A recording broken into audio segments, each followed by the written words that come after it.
ਸਤਨਾਮ ਵਾਹਿਗੁਰੂ ਸਾਹਿਬ JIO.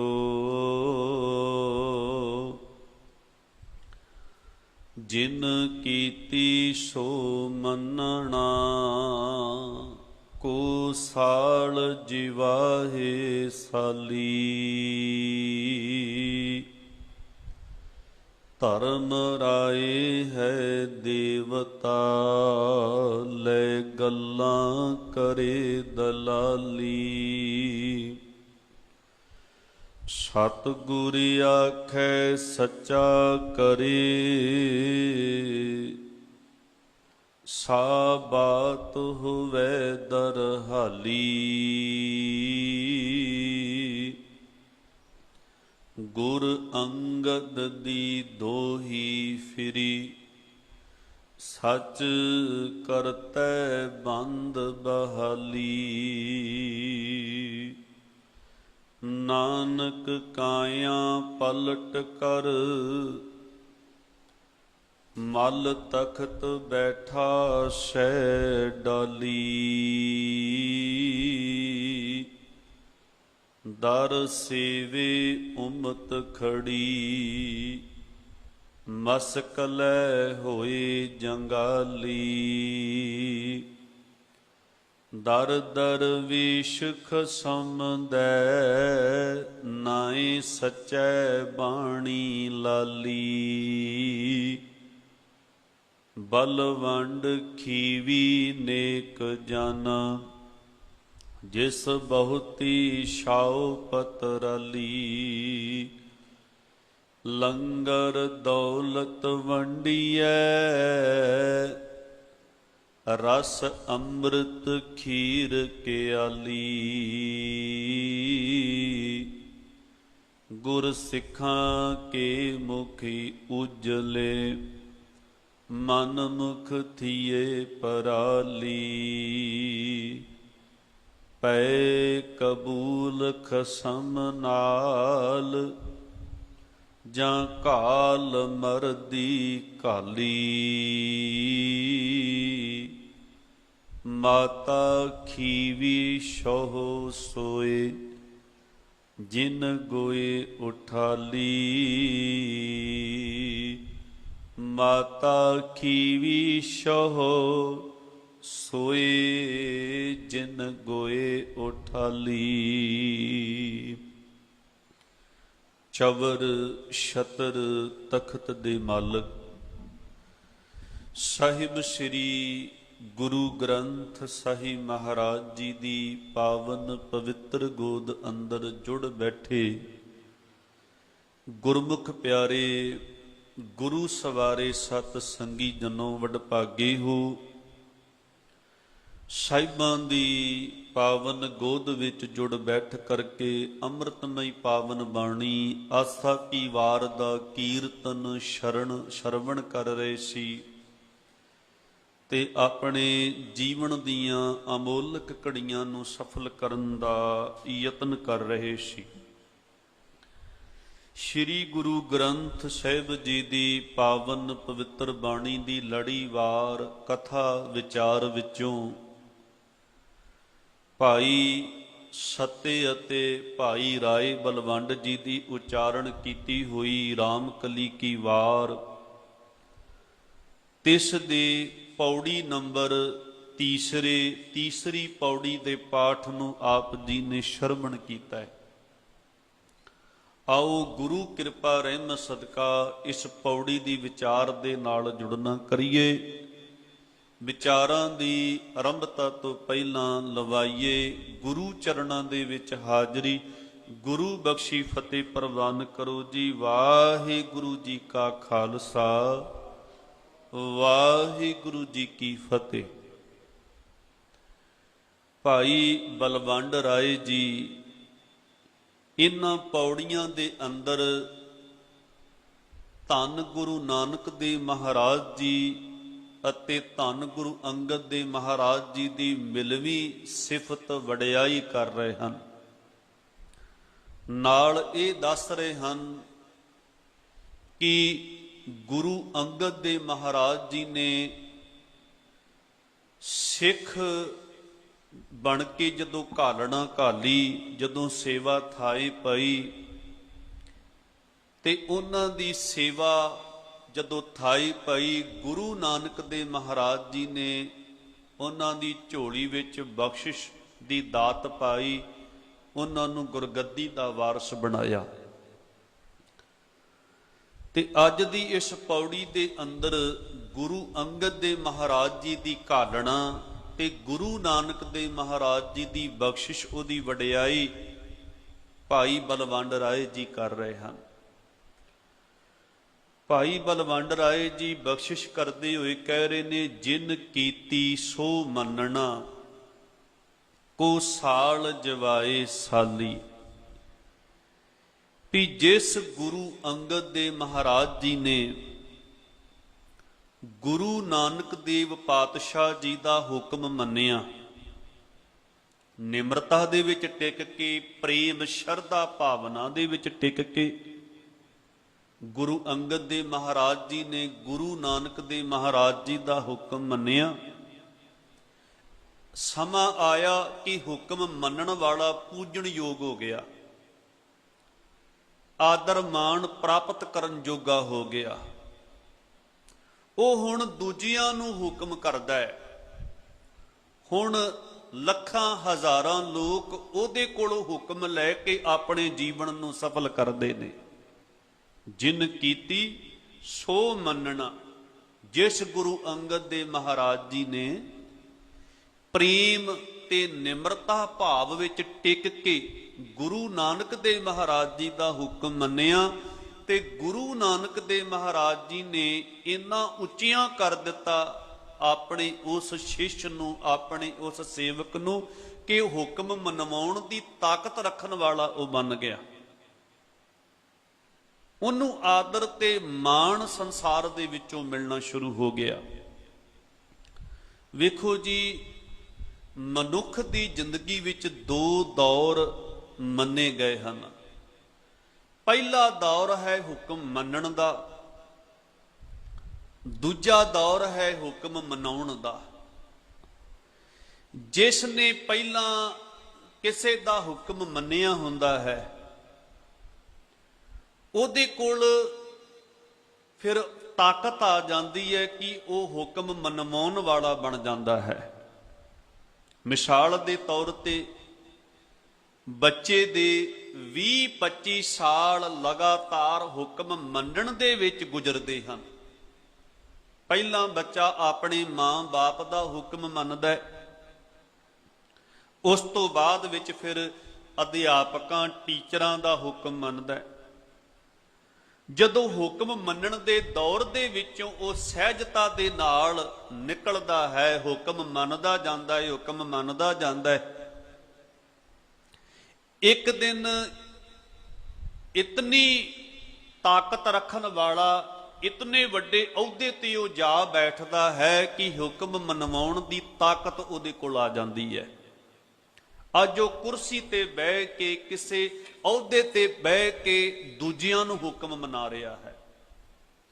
ਜਿਸ ਇਨਸਾਨ ਨੇ ਬਚਪਨ ਦੇ ਵਿੱਚ ਕਿਸੇ ਦਾ ਹੁਕਮ ਨਹੀਂ ਮੰਨਿਆ, ਜਿਸ ਨੇ ਆਪਣੇ ਮਾਤਾ ਪਿਤਾ ਦਾ ਹੁਕਮ ਨਹੀਂ ਮੰਨਿਆ, ਜਾਂ ਟੀਚਰਾਂ ਅਧਿਆਪਕਾਂ ਸਿਆਣਿਆਂ ਦਾ ਹੁਕਮ ਨਹੀਂ ਮੰਨਿਆ, ਉਹ ਭਲਕੇ ਹੁਕਮ ਮਨਵਾਉਣ ਦੀ ਵੀ ਤਾਕਤ ਨਹੀਂ ਰੱਖ ਸਕਦਾ। ਅੱਜ ਜਿੰਨੇ ਵੀ ਬੰਦੇ ਕਿਸੇ ਉੱਚੇ ਅਹੁਦੇ ਤੇ ਬਹਿ ਕੇ ਹੁਕਮ ਮਨਵਾ ਰਹੇ ਨੇ, ਭਾਵੇਂ ਉਹ ਰਾਜਨੀਤਿਕ ਕਿਸੇ ਅਹੁਦੇ ਤੇ ਬੈਠੇ ਨੇ, ਭਾਵੇਂ ਸੰਸਾਰਿਕ ਪੱਖੋਂ ਕਿਸੇ ਅਹੁਦੇ ਤੇ ਬੈਠੇ ਨੇ, ਉਹਨਾਂ ਨੇ ਪਹਿਲਾਂ ਪਹਿਲ ਆਪਣੀ ਜ਼ਿੰਦਗੀ ਦੇ ਵਿੱਚ ਕਿਸੇ ਨਾ ਕਿਸੇ ਦਾ ਹੁਕਮ ਮੰਨਿਆ ਹੈ। ਉਹਨਾਂ ਕੋਲ ਹੁਣ ਤਾਕਤ ਆਈ ਹੈ ਤੇ ਉਹ ਹੁਕਮ ਮਨਵਾਉਣ ਦੀ ਤਾਕਤ ਰੱਖਣ ਵਾਲੇ ਬਣੇ ਨੇ। ਭਾਈ ਸਾਹਿਬ ਭਾਈ ਗੁਰਦਾਸ ਜੀ ਦਾ ਬੜਾ ਪਿਆਰਾ ਬਚਨ ਹੈ। ਭਾਈ ਸਾਹਿਬ ਭਾਈ ਗੁਰਦਾਸ ਜੀ ਕਹਿੰਦੇ ਨੇ, ਜਿਹੜਾ ਸਿੱਖ ਸ਼ਰਧਾ ਭਾਵਨਾ ਦੇ ਨਾਲ ਗੁਰੂ ਜੀ ਦੇ ਸ਼ਰਨ ਵਿੱਚ ਆਉਂਦਾ ਹੈ, ਗੁਰੂ ਜੀ ਦੀ ਸ਼ਰਨ ਵਿੱਚ ਟਿਕਦਾ ਹੈ, ਤੇ ਭਲਕੇ ਐਸਾ ਸਮਾਂ ਆਉਂਦਾ ਹੈ, ਗੁਰੂ ਉਹਨੂੰ ਇੰਨਾ ਕੁ ਉੱਚਾ ਬਣਾ ਦਿੰਦਾ ਹੈ ਕਿ ਲੋਕ ਉਹਦੀ ਚਰਨ ਸ਼ਰਨ ਵਿੱਚ ਆਉਣਾ ਲੋੜਦੇ ਨੇ। ਸਤਿਗੁਰ ਚਰਨ ਸ਼ਰਨ ਚੱਲ ਆਏ ਸਿੱਖ। ਕਹਿੰਦੇ ਤਾਂ ਚਰਨ ਸ਼ਰਨ ਜਗਤ ਚੱਲ ਆਵਈ। ਜਿਹੜਾ ਪਹਿਲਾਂ ਸਤਿਗੁਰ ਦੀ ਸ਼ਰਨ ਵਿੱਚ ਗਿਆ ਸ਼ਰਧਾ ਭਾਵਨਾ ਦੇ ਨਾਲ, ਗੁਰੂ ਨੇ ਉਹਨੂੰ ਇੰਨਾ ਕੁ ਉੱਚਾ ਬਣਾ ਦਿੱਤਾ ਕਿ ਲੋਕ ਉਹਦੀ ਚਰਨ ਸ਼ਰਨ ਵਿੱਚ ਜਾਣਾ ਪਸੰਦ ਕਰਦੇ ਨੇ, ਕਿਉਂਕਿ ਉਹਦੇ ਕੋਲ ਗੁਣ ਆ ਗਏ ਨੇ। ਉਹਦੇ ਕੋਲ ਉੱਚੇ ਵਿਚਾਰ, ਉੱਚੀ ਸੋਚ ਦਾ ਮਾਲਕ ਬਣ ਚੁੱਕਿਆ ਹੈ। ਉੱਚੀ ਸੁੱਚੀ ਜੀਵਨ ਜਾਂਚ ਜੁਗਤ ਦਾ ਮਾਲਕ ਬਣ ਚੁੱਕਿਆ ਹੈ ਤੇ ਲੋਕ ਉਹਦੇ ਕੋਲ ਉੱਚਾ ਸੁੱਚਾ ਜੀਵਨ ਜਿਉਣ ਦਾ ਢੰਗ, ਰੱਬੀ ਗੁਣ ਸਿੱਖਣ ਦੇ ਮਕਸਦ ਦੇ ਨਾਲ ਉਹਦੀ ਸ਼ਰਨ ਵਿੱਚ ਆਉਂਦੇ ਨੇ, ਉਹਦੀ ਸੰਗਤ ਕਰਦੇ ਨੇ। ਫਿਰ ਦੂਜਾ ਬਚਨ ਭਾਈ ਸਾਹਿਬ ਜੀ ਦਾ, ਭਾਈ ਸਾਹਿਬ ਜੀ ਕਹਿੰਦੇ ਨੇ ਇਸੇ ਤਰ੍ਹਾਂ ਜਿਹੜਾ ਸਿੱਖ ਸ਼ਰਧਾ ਭਾਵਨਾ ਪ੍ਰੇਮ ਦੇ ਵਿੱਚ ਟਿਕ ਕੇ ਆਪਣੇ ਗੁਰੂ ਦੀ ਆਗਿਆ ਦਾ ਪਾਲਣ ਕਰਦਾ ਹੈ, ਆਗਿਆ ਦੀ ਪਾਲਣ ਕਰਕੇ ਆਪਣੇ ਜੀਵਨ ਨੂੰ ਉੱਚੀਆਂ ਚੁੱਕਣ ਵਾਲਾ, ਗੁਰੂ ਦੀਆਂ ਨਜ਼ਰਾਂ ਤੇ ਮਿਹਰਾਂ ਦਾ ਇੰਨਾ ਕੁ ਪਾਤਰ ਬਣ ਜਾਂਦਾ ਹੈ। ਇੱਕ ਦਿਨ ਗੁਰੂ ਉਹਨੂੰ ਉਸ ਅਹੁਦੇ ਤੇ ਬਿਠਾ ਦਿੰਦਾ ਹੈ ਕਿ ਲੋਕ ਉਹਦੀ ਆਗਿਆ ਮੰਨਣ ਵਾਲੇ ਬਣ ਜਾਂਦੇ ਨੇ। ਸਤਿਗੁਰ ਆਗਿਆ ਸਤ ਸਤ ਕਰ ਮਾਨੇ ਸਿੱਖ। ਆਗਿਆ ਤਾਂ ਇਹ ਸਗਲ ਸੰਸਾਰੈ ਹਿਤਾਵਈ। ਵੀ ਸਤਿਗੁਰ ਜੀ ਦੀ ਆਗਿਆ ਜਿਸ ਸਿੱਖ ਨੇ ਮੰਨੀ, ਉਹਦੀ ਆਗਿਆ ਦਾ ਪਾਲਣ ਕਰਨ ਵਾਲੇ ਅੱਗੇ ਖੜੋ ਗਏ। ਭਾਵ ਜਿਵੇਂ ਆਪਾਂ ਇੱਥੇ ਪੜ੍ਹ ਰਹੇ ਹਾਂ ਨਾ, ਜਿਨ ਕੀਤੀ ਸੋ ਮੰਨਣਾ। ਵੀ ਜਿਸ ਗੁਰੂ ਅੰਗਦ ਦੇਵ ਮਹਾਰਾਜ ਜੀ ਨੇ ਸ਼ਰਧਾ ਭਾਵਨਾ ਪ੍ਰੇਮ ਦੇ ਵਿੱਚ ਟਿਕ ਕੇ ਗੁਰੂ ਨਾਨਕ ਦੇਵ ਮਹਾਰਾਜ ਜੀ ਦਾ ਹੁਕਮ ਮੰਨਿਆ, ਗੁਰੂ ਨਾਨਕ ਦੇਵ ਮਹਾਰਾਜ ਜੀ ਨੇ ਇੰਨਾ ਉੱਚੀਆਂ ਕਰ ਦਿੱਤਾ ਗੁਰੂ ਅੰਗਦ ਦੇਵ ਮਹਾਰਾਜ ਜੀ ਨੂੰ, ਕਿਉਂਕਿ ਜੋਤ ਦੇ ਵਾਰਸ ਮਾਲਕ ਬਣ ਚੁੱਕੇ ਸਨ। ਹੁਣ ਉਹ ਪੂਜਣ ਯੋਗ ਹੋ ਗਏ। ਹੁਣ ਉਹਨਾਂ ਦਾ ਹੁਕਮ ਅੱਗੇ ਉਮਤ ਮੰਨ ਰਹੀ ਹੈ, ਅੱਗੇ ਸਿੱਖ ਸੰਗਤ ਮੰਨ ਰਹੀ ਹੈ। ਪਹਿਲਾਂ ਉਹਨਾਂ ਨੇ ਹੁਕਮ ਮੰਨਿਆ, ਫਿਰ ਹੁਕਮ ਮਨਾਉਣ ਵਾਲੇ ਬਣ ਗਏ। ਤੇ ਕਹਿੰਦੇ ਨੇ ਜਿਨ ਕੀਤੀ ਸੋ ਮੰਨਣਾ, ਕੋ ਸਾਲ ਜਿਵਾਹੇ ਸਾਲੀ। ਕੋ ਸਾਲ, ਸਾਲ ਦਾ ਅਰਥ ਹੁੰਦਾ ਸ੍ਰੇਸ਼ਟ। ਜਿਵਾਹੇ ਸਾਲੀ, ਜਵਾਨ ਦਾ ਇੱਕ ਬੂਟਾ ਹੁੰਦਾ ਹੈ ਜੋ ਬੇਟ ਦੇ ਇਲਾਕਿਆਂ ਦੇ ਵਿੱਚ ਹੜ੍ਹ ਆਉਣ ਤੇ ਉੱਚੀ ਭੱਲ ਬਣ ਜਾਂਦੀ ਹੈ ਨਾ, ਰੇਤ ਦੇ ਟਿੱਬੇ ਬਣ ਜਾਂਦੇ ਨੇ, ਉੱਥੇ ਆਪਣੇ ਆਪ ਇੱਕ ਬੂਟਾ ਉੱਗਦਾ, ਉਹਨੂੰ ਜਵਾਹ ਕਹਿੰਦੇ ਆ। ਉੱਚੀ ਥਾਂ ਤੇ ਉੱਗਦਾ।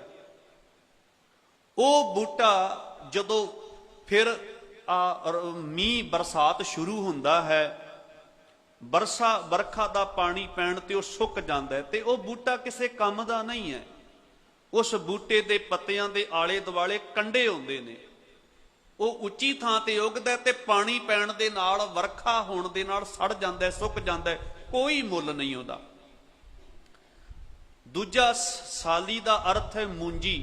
ਮੂੰਜੀ ਸਾਰੇ ਆਪ ਜੀ ਜਾਣਦੇ ਹੋ, ਝੋਨਾ ਧਾਨ ਜੋ ਸਾਰਾ ਜਗਤ ਕੇਵਲ ਉਸ ਮੂੰਜੀ ਚਾਵਲਾਂ ਨੂੰ ਖਰੀਦ ਕੇ ਖਾਂਦਾ, ਉਹਦਾ ਮੁੱਲ ਪੈਂਦਾ। ਇਹ ਨੀਵੇਂ ਥਾਂ ਤੇ ਉੱਗਦੀ ਹੈ ਮੂੰਜੀ। ਭਾਵ ਧਾਨ ਦੀ ਖੇਤੀ ਜਿਹੜੀ ਹੈ ਇਹ ਨੀਵੇਂ ਥਾਂ ਤੇ ਹੁੰਦੀ ਹੈ।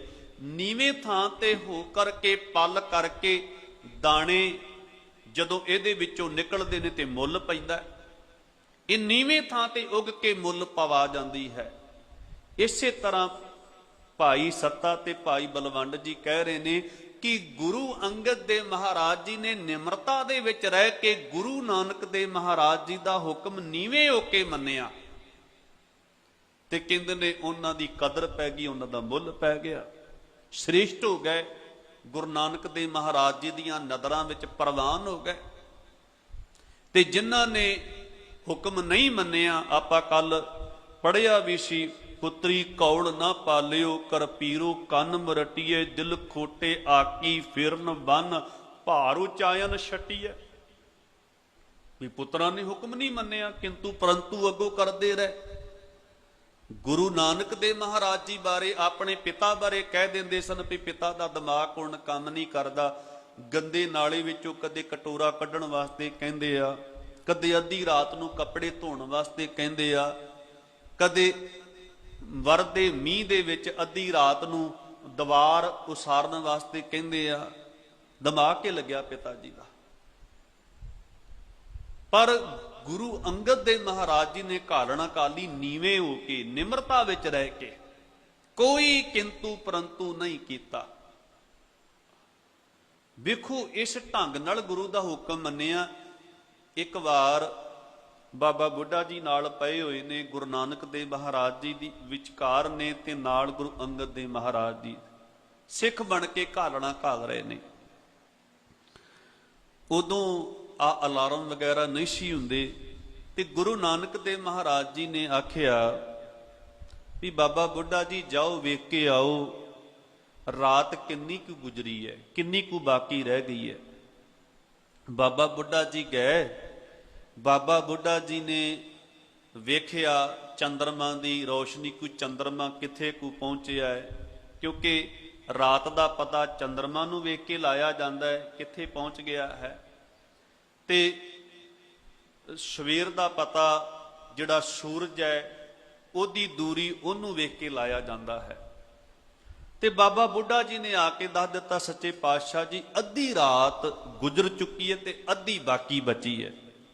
ਬਿਲਕੁਲ ਦਰੁਸਤ ਆਖਿਆ ਸੀ, ਬਿਲਕੁਲ ਸਹੀ ਆਖਿਆ ਸੀ ਬਾਬਾ ਬੁੱਢਾ ਸਾਹਿਬ ਜੀ ਨੇ। ਪਰ ਫਿਰ ਵੀ ਬਾਬਾ ਬੁੱਢਾ ਜੀ ਨੂੰ ਫਿਰ ਭੇਜਿਆ, ਕਹਿਣ ਲੱਗੇ ਫਿਰ ਵੇਖ ਕੇ ਆਓ ਕਿੰਨੀ ਰਾਤ ਰਹਿ ਗਈ ਹੈ, ਕਿੰਨੀ ਗੁਜ਼ਰ ਚੁੱਕੀ ਹੈ। ਬਾਬਾ ਬੁੱਢਾ ਜੀ ਫਿਰ ਗਏ ਤੇ ਉਹਨਾਂ ਨੇ ਵੇਖਿਆ ਤੇ ਫਿਰ ਆ ਕੇ ਦੱਸਿਆ ਵੀ ਅੱਧੀ ਰਾਤ ਗੁਰੂ ਮਹਾਰਾਜ ਜੀ ਗੁਜ਼ਰ ਚੁੱਕੀ ਹੈ ਤੇ ਅੱਧੀ ਰਹਿ ਗਈ ਹੈ। ਤੇ ਹੁਣ ਭਾਈ ਲਹਿਣਾ ਜੀ ਨੂੰ ਭੇਜਿਆ, ਭਾਈ ਲਹਿਣਾ ਜੀ ਤੁਸੀਂ ਵੇਖ ਕੇ ਆਓ ਰਾਤ ਕਿੰਨੀ ਗੁਜ਼ਰੀ ਹੈ ਤੇ ਰਾਤ ਕਿੰਨੀ ਬਾਕੀ ਹੈ। ਭਾਈ ਲਹਿਣਾ ਜੀ ਵਾਪਸ ਆਏ।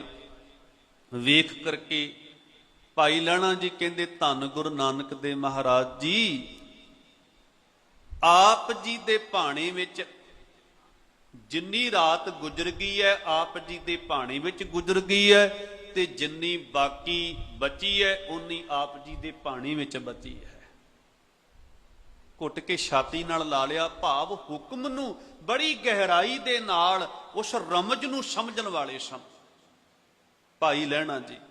ਬਾਬਾ ਬੁੱਢਾ ਜੀ ਨੇ ਵੀ ਸਹੀ ਆਖਿਆ ਸੀ, ਗਲਤ ਨਹੀਂ ਸੀ ਆਖਿਆ, ਪਰ ਭਾਈ ਲਹਿਣਾ ਜੀ ਉਸ ਹੁਕਮ ਦੀ ਤਹਿ ਤੱਕ ਬੜੀ ਉਸ ਗੁਰੂ ਦੀ ਅੰਦਰ ਦੇ ਵਲਵਲਿਆਂ ਨੂੰ, ਗੁਰੂ ਮਹਾਰਾਜ ਜੀ ਦੇ ਅੰਦਰ ਦੀ ਭਾਵਨਾ ਨੂੰ ਸਮਝਣ ਵਾਲੀ ਬਿਰਤੀ ਹਾਸਲ ਕਰ ਚੁੱਕੇ ਸਨ ਵੀ ਗੁਰੂ ਮਹਾਰਾਜ ਜੀ ਕੀ ਪੁੱਛਣਾ ਚਾਹੁੰਦੇ ਆ। ਗੁਰੂ ਜੀ ਦੀ ਰਮਜ ਨੂੰ ਸਮਝਣ ਵਾਲੇ ਬਣ ਚੁੱਕੇ ਸਨ। ਤੇ ਕਹਿੰਦੇ ਨੇ ਜਿਨ ਕੀਤੀ ਸੋ ਮੰਨਣਾ ਕੋ ਸਾਲ ਜਵਾਹੇ ਸਾਲੀ, ਧਰਮ ਰਾਏ ਹੈ ਦੇਵਤਾ ਲੈ ਗੱਲਾਂ ਕਰੇ ਦਲਾਲੀ। ਗੁਰੂ ਅੰਗਦ ਦੇ ਮਹਾਰਾਜ ਜੀ ਧਰਮ ਦੇ ਦੇਵਤਾ ਨੇ। ਧਰਮ ਰਾਜ ਜੋ ਉਹਨਾਂ ਨੇ, ਜੋ ਗੁਰੂ ਨਾਨਕ ਦੇਵ ਮਹਾਰਾਜ ਜੀ ਤੋਂ ਧਰਮ ਦਾ ਰਾਜ, ਇਹ ਕਿਲਾ ਇਹ ਪੱਕਾ ਕੀਤਾ, ਇਹ ਰਾਜ ਚੱਲਿਆ ਧਰਮ ਦਾ, ਤੇ ਉਹਨੂੰ ਗਾਂ ਚਲਾਉਣ ਵਾਲੇ, ਉਹਦੇ ਗੱਦੀ ਨਸ਼ੀਨ, ਉਹਦੇ ਮਾਲਕ, ਉਸ ਧਰਮ ਰਾਜ ਨੂੰ ਚਲਾਉਣ ਵਾਲੇ, ਲੋਕਾਂ ਦੇ ਹਿਰਦਿਆਂ ਵਿੱਚ ਧਰਮ ਪੱਕਾ ਕਰਨ ਵਾਲੇ, ਧਰਮ ਦੀ ਸੋਝੀ ਕਰਾਉਣ ਵਾਲੇ ਗੁਰੂ ਅੰਗਦ ਦੇਵ ਮਹਾਰਾਜ ਜੀ ਦੇਵਤਾ ਨੇ। ਤੇ ਕਹਿੰਦੇ ਨੇ ਸਿੱਖ ਸੰਗਤਾਂ ਦੀਆਂ ਅਰਜ਼ੋਈਆਂ ਸੁਣ ਕੇ ਉਹਨਾਂ ਨੂੰ ਪਰਮਾਰਥ ਨਾਲ ਜੋੜਨ ਵਾਲੇ, ਪਰਮਾਤਮਾ ਨਾਲ ਜੋੜਨ ਵਾਲੇ ਵਿਚੋਲੇ ਨੇ। ਦਲਾਲੀ ਦਾ ਅਰਥ ਹੈ ਵਿਚੋਲੇ, ਦਲਾਲ ਨੇ ਭਾਵ ਵਿਚੋਲੇ ਨੇ। ਧਰਮ ਰਾਏ ਹੈ ਦੇਵਤਾ ਲੈ ਗੱਲਾਂ ਕਰੇ ਦਲਾਲੀ। ਆਪਣੇ ਸਿੱਖਾਂ ਦੀਆਂ ਅਰਜ਼ੋਈਆਂ ਸੁਣ ਕੇ ਜਿਹੜੇ ਵਾਹਿਗੁਰੂ ਜੀ ਦੇ ਨਾਲ ਵਿਛੋੜੇ ਦਾ ਅਹਿਸਾਸ ਚਿੱਤ ਵਿੱਚ ਲਿਆ ਕਰਕੇ ਅਰਜ਼ੋਈਆਂ ਕਰਦੇ ਨੇ ਗੁਰੂ ਮਹਾਰਾਜ ਜੀ, ਸਾਨੂੰ ਟੁੱਟੀਆਂ ਹੋਇਆਂ ਨੂੰ ਉਸ ਮਾਲਕ ਦੇ ਨਾਲ ਜੋੜ ਦਿਓ। ਤੇ ਉਹਨਾਂ ਨੂੰ ਜੋੜਨ ਵਾਲੇ ਨੇ, ਵਿਚੋਲੇ ਨੇ ਦਰਗਾਹ ਦੇ। ਆਪਾਂ ਪੜ੍ਹਦੇ ਵੀ ਆ, ਜੈਸਾ ਸਤਿਗੁਰ ਸੁਣੀ ਦਾ ਤੈਸੋ ਹੀ ਮੈਂ ਦੀਠ, ਵਿਛੜਿਆ ਮੇਲੇ ਪ੍ਰਭੂ ਹਰ ਦਰਗਹਿ ਕਾ ਬਸੀਠ, ਹਰ ਨਾਮੋ ਮੰਤਰ ਦਰੜਾਏਂਦਾ ਕੱਟੇ ਹਉਮੈ ਰੋਗ, ਨਾਨਕ ਸਤਿਗੁਰ ਤਿਨਾ ਮਿਲਾਇਆ ਜਿਨਾ ਧੁਰੇ ਪਿਆ ਸੰਜੋਗ। ਸਤਿਗੁਰੂ ਅਕਾਲ ਪੁਰਖ ਵਾਹਿਗੁਰੂ ਜੀ ਦੀ ਦਰਗਾਹ ਦੇ ਵਿਚੋਲੇ ਹਨ, ਜੋ ਟੁੱਟੀਆਂ ਹੋਇਆਂ ਨੂੰ ਪਰਮੇਸ਼ਰ ਦਾ ਨਾਮ ਚੇਤੇ ਕਰਾ ਕਰਕੇ ਹਉਮੈ ਆਦਿਕ ਵਿਕਾਰਾਂ ਦੀ ਮੈਲ ਦੂਰ ਕਰਕੇ ਪਰਮਾਤਮਾ ਦੇ ਨਾਲ ਜੋੜਦੇ ਆ। ਤੇ ਇੱਥੇ ਕਹਿ ਰਹੇ ਨੇ ਕਿ ਧਰਮ ਰਾਏ ਹੈ ਦੇਵਤਾ ਲੈ ਗੱਲਾਂ ਕਰੇ ਦਲਾਲੀ। ਫਿਰ ਅੱਗੇ ਕਹਿੰਦੇ ਸਤਿਗੁਰ ਆਖੇ ਸੱਚਾ ਕਰੇ। ਗੁਰੂ ਅੰਗਦ ਦੇਵ ਮਹਾਰਾਜ ਜੀ ਜੋ ਵੀ ਬਚਨ ਕਹਿੰਦੇ ਆ, ਅਕਾਲ ਪੁਰਖ ਵਾਹਿਗੁਰੂ ਜੀ ਉਹੀ ਕਰਦੇ ਨੇ। ਭਾਵ ਬੋਲਾਂ ਦੇ ਵਿੱਚ ਸਤਿਅਤਾ ਆ ਚੁੱਕੀ ਹੈ, ਬੋਲਾਂ ਦੇ ਵਿੱਚ ਪਰਮੇਸ਼ਰ ਦਾ ਵਾਸ ਹੋ ਚੁੱਕਾ ਹੈ। ਹੁਣ ਅੰਦਰੋਂ ਜੋ ਵੀ ਬੋਲ ਨਿਕਲਦੇ ਆ ਉਹ ਪੂਰੇ ਹੋ ਜਾਂਦੇ ਆ, ਸੱਚ ਆ ਗਿਆ ਬੋਲਾਂ ਦੇ ਉੱਤੇ। ਜੇ ਪੁੱਛਿਆ ਜਾਵੇ ਕਿ ਪ੍ਰਭੂ ਜੀ ਕਿੱਥੇ ਵਸਦੇ ਨੇ, ਗੁਰੂ ਅਰਜਨ ਦੇਵ ਮਹਾਰਾਜ ਜੀ ਕਹਿੰਦੇ ਨੇ ਪ੍ਰਭ ਜੀ ਵਸੈ ਸਾਧ ਕੀ ਰਸਨਾ। ਸਾਧੂ ਗੁਰੂ ਦੀ ਰਸਨਾ ਦੇ ਉੱਤੇ ਪ੍ਰਭੂ ਦਾ ਵਾਸ ਹੈ। ਉਸ ਰਸਨਾ ਦੇ ਵਿੱਚੋਂ ਨਿਕਲਣ ਵਾਲੇ ਬੋਲ ਸੱਚ ਹੁੰਦੇ ਨੇ, ਤੇ ਜੋ ਬੋਲ ਬੋਲਦੇ ਨੇ ਉਹ ਪਰਮੇਸ਼ਰ ਕਰਦਾ ਹੈ, ਉਹੀ ਕਰਦਾ ਹੈ। ਭਾਵ ਬੋਲਾਂ ਦੇ ਵਿੱਚ ਸੱਚ ਆ ਗਿਆ, ਪਰਮੇਸ਼ਰ ਦਾ ਵਾਸਾ ਹੋ ਗਿਆ। ਕਹਿੰਦੇ ਨੇ ਸਤਿਗੁਰ ਆਖੇ ਸੱਚਾ ਕਰੈ, ਸਭ ਬਾਤ ਹੋਵੇ ਦਰਹਾਲੀ। ਗੁਰੂ ਅੰਗਦ ਦੇਵ ਮਹਾਰਾਜ ਜੀ ਦੀ ਕੀਤੀ ਹੋਈ ਗੱਲ ਪ੍ਰਭੂ ਦੀ ਦਰਗਾਹ ਵਿੱਚ ਕਬੂਲ ਹੁੰਦੀ ਹੈ, ਮੰਨੀ ਜਾਂਦੀ ਹੈ। ਜਨ ਨਾਨਕ ਬੋਲੇ ਦਰਗਹਿ ਪ੍ਰਵਾਨ, ਦਰਗਾਹ ਵਿੱਚ ਪ੍ਰਵਾਨ ਹੋ ਜਾਂਦੀ ਹੈ ਗੁਰੂ ਨਾਨਕ ਦੀ, ਗੁਰੂ ਦੀ ਆਖੀ ਹੋਈ ਗੱਲ, ਕਿਉਂਕਿ ਗੁਰੂ ਪਰਮੇਸ਼ਰ ਦਾ ਰੂਪ ਹੋ ਚੁੱਕਾ ਹੈ। ਤੇ ਗੁਰੂ ਕਦੇ ਪਰਮੇਸ਼ਰ ਦੇ ਭਾਣੇ ਤੋਂ ਉਲਟ ਕੋਈ ਗੱਲ ਵੀ ਨਹੀਂ ਕਹਿੰਦਾ, ਇਹ ਵੀ ਗੱਲ ਹੈ। ਗੱਲ ਵੀ ਉਹ ਆਖੇਗਾ ਜਿਹੜੀ ਪਰਮੇਸ਼ਰ ਨੂੰ, ਉਹਦੀ ਰਜ਼ਾ ਨੂੰ ਕਬੂਲ ਹੈ। ਗੁਰੂ ਪਰਮੇਸ਼ਰ ਦੇ ਭਾਣੇ ਤੋਂ ਨਾ ਕੋਈ ਉਲਟ ਕੰਮ ਕਰਦਾ ਤੇ ਨਾ ਕੋਈ ਉਲਟ ਗੱਲ ਕਰਦਾ। ਜਿਵੇਂ ਗੁਰੂ ਸੰਤਾਨ ਬਾਬਾ ਅਟਲ ਰਾਏ ਜੀ ਨੇ ਆਪਣਾ ਇੱਕ ਮਿੱਤਰ ਜਿਉਂਦਾ ਕਰ ਦਿੱਤਾ ਸੀ, ਸਾਖੀ ਆਪ ਜੀ ਨੇ ਸੁਣੀ ਹੈ। ਗੁਰੂ ਹਰਗੋਬਿੰਦ ਮਹਾਰਾਜ ਜੀ ਨੂੰ ਨਹੀਂ ਸੀ ਇਹ ਚੰਗਾ ਲੱਗਿਆ ਵੀ ਤੁਸੀਂ ਰੱਬ ਜੀ ਦੀ ਮਰਜ਼ੀ, ਉਹਨਾਂ ਦੇ ਭਾਣੇ ਤੋਂ ਉਲਟ ਕਰਮ ਕੀਤਾ ਹੈ, ਕੁਦਰਤ ਤੋਂ ਉਲਟ ਕਰਮ ਕੀਤਾ ਹੈ। ਤੁਸੀਂ ਇੱਕ ਮਰੇ ਹੋਏ ਬੱਚੇ ਨੂੰ ਜਿਉਂਦਾ ਕੀਤਾ ਹੈ। ਇਹ ਕੰਮ ਜਿਹੜਾ ਹੈ ਇਹ ਭਗਤਾਂ, ਗੁਰੂਆਂ, ਗੁਰਸਿੱਖਾਂ ਨੂੰ ਸ਼ੋਭਦਾ ਨਹੀਂ ਕਿ ਉਹਦੀ ਉਲਟੀ। ਚਲੋ ਇਹ ਤੇ ਬੱਚੇ ਨੂੰ ਉਲਟ ਜਿਉਣ ਦਾ, ਜਿੰਦਾ ਕਰਨ ਦਾ ਕੰਮ ਗੁਰੂ ਨੂੰ ਪ੍ਰਵਾਨ ਨਹੀਂ ਹੋਇਆ। ਭਾਈ ਜੀਵਾ ਜੀ ਵਰਗੇ ਅਗਰ ਲੰਗਰ ਤਿਆਰ ਕਰਨ ਦੇ ਵਾਸਤੇ ਅਰਦਾਸ ਵੀ ਕਰਦੇ ਆ ਵੀ ਅੰਧੇਰੀ ਝੁੱਲ ਰਹੀ ਹੈ, ਝੱਖੜ ਝੁੱਲ ਰਿਹਾ ਹੈ ਤੇ ਸੰਗਤਾਂ ਵਾਸਤੇ ਲੰਗਰ ਇਹਦੇ ਵਿੱਚ ਪਕਾਉਣ ਵਾਸਤੇ ਦੇਰੀ ਹੋ ਰਹੀ ਹੈ, ਮਾਲਕ ਜੀ ਇਹ ਅੰਧੇਰੀ, ਇਹ ਝੱਖੜ ਬੰਦ ਹੋ ਜਾਏ, ਤੇ ਬੰਦ ਹੋ ਜਾਂਦਾ। ਗੁਰੂ ਜੀ ਉਹਨਾਂ ਨੂੰ ਵੀ, ਗੁਰੂ ਅੰਗਦ ਦੇਵ ਮਹਾਰਾਜ ਜੀ ਸਖਤ ਤਾੜਨਾ ਕਰਦੇ ਆ ਵੀ ਤੁਸੀਂ ਪਰਮਾਤਮਾ ਦੀ ਮੌਜ ਦੇ ਵਿੱਚ, ਕੀ ਹੋਇਆ ਲੰਗਰ ਥੋੜੀ ਦੇਰ ਬਾਅਦ ਬਣ ਜਾਂਦਾ, ਥੋੜੀ ਦੇਰ ਬਾਅਦ ਦੇਗਾਂ ਤਿਆਰ ਹੋ ਕੇ ਆ ਜਾਂਦੀਆਂ, ਪਰ ਤੁਸੀਂ ਪਰਮਾਤਮਾ ਦੀ ਕੁਦਰਤ ਦੀ ਮੌਜ ਵਿੱਚ ਖਲਲ ਪਾਈ ਹੈ।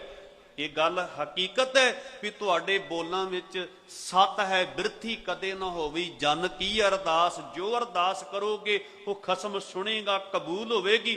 ਪਰ ਮਾਲਕ ਦੀ ਉਸ ਮੌਜ ਵਿੱਚ ਤੁਸੀਂ ਅੜਚਣ ਪਾਈ ਹੈ।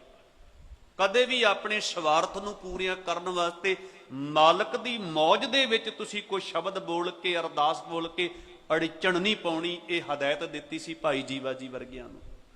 ਸੋ ਗੁਰੂ ਉਹ ਗੱਲ ਕਰਦਾ ਜਿਹੜੀ ਪਰਮਾਤਮਾ ਦੀ ਰਜ਼ਾ ਤੇ ਉਹਦੇ ਭਾਣੇ ਵਿੱਚ ਕਬੂਲ ਖਰੀ ਉਤਰਦੀ ਹੋਵੇ। ਉਹਦੇ ਭਾਣੇ ਤੋਂ ਉਲਟ, ਉਹਦੀ ਰਜ਼ਾ ਤੋਂ ਉਲਟ ਕੋਈ ਬਚਨ ਗੁਰੂ ਆਪਣੇ ਮੁਖ ਚੋਂ ਨਹੀਂ ਕੱਢਦਾ। ਤੇ ਇੱਥੇ ਉਹੀ ਬਚਨ ਕਿ ਗੁਰੂ ਅੰਗਦ ਦੇਵ ਮਹਾਰਾਜ ਜੀ ਦੀ ਕੀਤੀ ਹੋਈ ਗੱਲ ਪਰਮਾਤਮਾ ਦੀ ਦਰਗਾਹ ਵਿੱਚ ਤੁਰੰਤ ਮੰਨੀ ਜਾਂਦੀ ਹੈ। ਅੱਗੇ ਕਹਿੰਦੇ ਗੁਰੂ ਅੰਗਦ ਦੀ ਦੋਹੀ ਫਿਰੀ, ਸੱਚ ਕਰਤੈ ਬੰਦ ਬਹਾਲੀ। ਗੁਰੂ ਅੰਗਦ ਦੇਵ ਮਹਾਰਾਜ ਜੀ ਦੀ ਵਡਿਆਈ ਸਾਰੇ ਸੰਸਾਰ ਦੇ ਵਿੱਚ ਫਿਰ ਗਈ। ਦੋਹੀ ਦਾ ਅਰਥ ਹੁੰਦਾ ਵਡਿਆਈ, ਤੇ ਇਸ ਵਡਿਆਈ ਨੂੰ ਪੱਕਿਆਂ ਕੀਤਾ ਹੈ ਗੁਰੂ ਨਾਨਕ, ਉਸ ਅਕਾਲ ਪੁਰਖ ਪਰਮੇਸ਼ਰ ਜੀ ਨੇ। ਬੰਨ ਨੂੰ ਬੰਨਿਆ, ਸੱਚ ਕਰਤੈ ਬੰਦ ਬਹਾਲੀ, ਇਹ ਵਡਿਆਈ ਪੱਕੀ ਕਰ ਦਿੱਤੀ। ਬੜੇ ਨਿੰਦਕ ਆਏ, ਬੜਿਆਂ ਨੇ ਕੋਸ਼ਿਸ਼ਾਂ ਕੀਤੀਆਂ ਕਿ ਗੁਰੂ ਘਰ ਦੀ ਵਡਿਆਈ, ਇਹਨੂੰ ਲੋਕਾਂ ਦੇ ਮਨਾਂ ਦੇ ਵਿੱਚ ਇਹਦੀ ਨਿੰਦਿਆ ਕਰਕੇ ਇਹਨੂੰ ਨੀਵਾਂ ਕੀਤਾ ਜਾਏ, ਇਹਨੂੰ ਲੋਕਾਂ ਦੇ ਵਿੱਚ ਮਾੜਾ ਪ੍ਰਚਾਰ ਕਰਕੇ ਪ੍ਰਭਾਵ ਹਟਾਇਆ ਜਾਏ, ਪਰ ਨਾ ਕਾਮਯਾਬ ਹੋ ਸਕੇ। ਅੱਜ ਵੀ ਇਹ ਕੁਝ ਯਤਨ ਲੋਕਾਂ ਵੱਲੋਂ ਹੋ ਰਹੇ ਹਨ। ਗੁਰੂ ਦਾ ਪਾਵਨ ਇਤਿਹਾਸ, ਗੁਰੂ ਦੀਆਂ ਵਡਿਆਈਆਂ ਨੂੰ ਧੂਮਲ ਕਰਨ ਦਾ ਯਤਨ ਕੀਤਾ ਜਾ ਰਿਹਾ ਹੈ ਪੰਥ ਦੋਖੀਆਂ ਦੇ ਵੱਲੋਂ। ਪਰ ਕਿਵੇਂ ਗੁਰੂ ਨਾਨਕ ਦੇਵ ਮਹਾਰਾਜ ਜੀ ਦੀ ਵਡਿਆਈ, ਗੁਰੂ ਘਰ ਦੀ ਵਡਿਆਈ ਨੂੰ ਉਹ ਨੀਵਾਂ ਦਿਖਾ ਸਕਦੇ ਆ? ਆਪ ਮਿਟ ਜਾਣਗੇ, ਆਪ ਨੀਵੇਂ ਹੋ ਜਾਣਗੇ, ਪਰ ਗੁਰੂ ਘਰ ਦੀ ਵਡਿਆਈ ਨੂੰ ਕਦੇ ਨੀਵਾਂ ਨਹੀਂ ਕਰ ਸਕਣਗੇ। ਤੇ ਇੱਥੇ ਕਹਿੰਦੇ ਨੇ ਵੀ ਗੁਰੂ ਅੰਗਦ ਦੀ ਦੋਹੀ ਫਿਰੀ, ਸੱਚ ਕਰਤੇ ਬੰਦ ਬਹਾਲੀ। ਜਿਸ ਕਰਤੇ ਨੇ ਆਪ ਵਡਿਆਈ ਉੱਚੀ ਕੀਤੀ ਹੋਵੇ, ਆਪ ਉਹਦੀ ਨੀਂਹ ਰੱਖੀ ਹੋਵੇ, ਉਹਨੂੰ ਕੌਣ ਢਾ ਸਕਦਾ ਹੈ? ਉਸ ਵਡਿਆਈ ਨੂੰ ਕੌਣ ਖਤਮ ਕਰ ਸਕਦਾ? ਸਤਿਗੁਰ ਆਖੇ ਸੱਚਾ ਕਰੇ। ਫਿਰ ਕਹਿੰਦੇ ਨਾਨਕ ਕਾਇਆ ਪਲਟ ਕਰ, ਮਲ ਤਖਤ ਬੈਠਾ ਸਹਿ ਡਾਲੀ। ਗੁਰੂ ਅੰਗਦ ਦੇ ਮਹਾਰਾਜ ਜੀ, ਗੁਰੂ ਨਾਨਕ ਦੇ ਮਹਾਰਾਜ ਜੀ ਆਪਣਾ ਸਰੂਪ ਬਦਲ ਕੇ ਗੁਰੂ ਅੰਗਦ ਦੇ ਮਹਾਰਾਜ ਜੀ ਦੇ ਰੂਪ ਦੇ ਵਿੱਚ ਕਹਿੰਦੇ ਤਖਤਾਂ ਦੇ ਮਾਲਕ ਬਣ ਕੇ ਬਹਿ ਗਏ ਨੇ। ਉਹ ਗੁਰੂ ਨਾਨਕ ਜਿਹਦੇ ਸੈਂਕੜੇ ਹਜ਼ਾਰਾਂ ਸਿੱਖ ਸੇਵਕ ਸਨ, ਅੱਜ ਉਹ ਗੁਰੂ ਅੰਗਦ ਦੇ ਮਹਾਰਾਜ ਜੀ ਦਾ ਸਰੀਰ ਬਦਲ ਕਰਕੇ, ਉਹਨਾਂ ਦਾ ਰੂਪ ਹੋ ਕੇ, ਸਰੂਪ ਧਾਰਨ ਕਰਕੇ ਤਖਤ ਤੇ ਬੈਠ ਚੁੱਕਿਆ ਹੈ ਲੁਕਾਈ ਨੂੰ ਤਾਰਨ ਵਾਸਤੇ। ਸੋ ਬਾਕੀ ਦੇ ਜਿਹੜੇ ਬੰਦ ਹਨ ਉਹਨਾਂ ਦੀ ਵਿਚਾਰ ਆਪਾਂ ਕੱਲ ਦੇ ਦੀਵਾਨਾਂ ਦੇ ਵਿੱਚ ਕਰਾਂਗੇ। ਅਜੇ ਅੱਧੀ ਪੌੜੀ ਦੀ ਵਿਚਾਰ ਹੋਈ ਹੈ। ਗੁਰੂ ਮਹਾਰਾਜ ਜੀ ਕਿਰਪਾ ਕਰਨ। ਇਹ ਭਾਈ ਸੱਤੇ ਤੇ ਭਾਈ ਬਲਵੰਡ ਜੀ ਦੀ ਵਾਰ, ਜਿਹਦੇ ਵਿੱਚ ਉਹ ਗੁਰੂ ਭਗਤੀ, ਗੁਰੂ ਸੇਵਾ, ਗੁਰੂ ਦੀ ਵਡਿਆਈ ਸ਼ਰਧਾ ਭਾਵਨਾ ਨਾਲ ਝਲਕਾਂ ਮਾਰਦੀ ਹੈ ਤੇ ਸਾਨੂੰ ਟੁੱਟਿਆਂ ਹੋਇਆਂ ਨੂੰ ਗੁਰੂ ਭਗਤੀ, ਗੁਰੂ ਸੇਵਾ ਨਾਲ ਜੁੜਨ ਦੀ ਪ੍ਰੇਰਣਾ ਮਿਲਦੀ ਹੈ। ਇਹਨੂੰ ਆਪਾਂ ਕੱਲ ਦੇ ਦੀਵਾਨਾਂ ਵਿੱਚ ਫਿਰ ਇਸੇ ਪੌੜੀ ਤੋਂ ਆਪਾਂ ਵਿਚਾਰ ਸ਼ੁਰੂ ਕਰਾਂਗੇ ਜੀ। ਭੁੱਲ ਗਲਤੀ ਦੀ ਖੇਮਾ ਪ੍ਰਵਾਨੋ ਫਤਿਹ। ਵਾਹਿਗੁਰੂ ਜੀ ਕਾ ਖਾਲਸਾ, ਵਾਹਿਗੁਰੂ ਜੀ ਕੀ ਫਤਿਹ।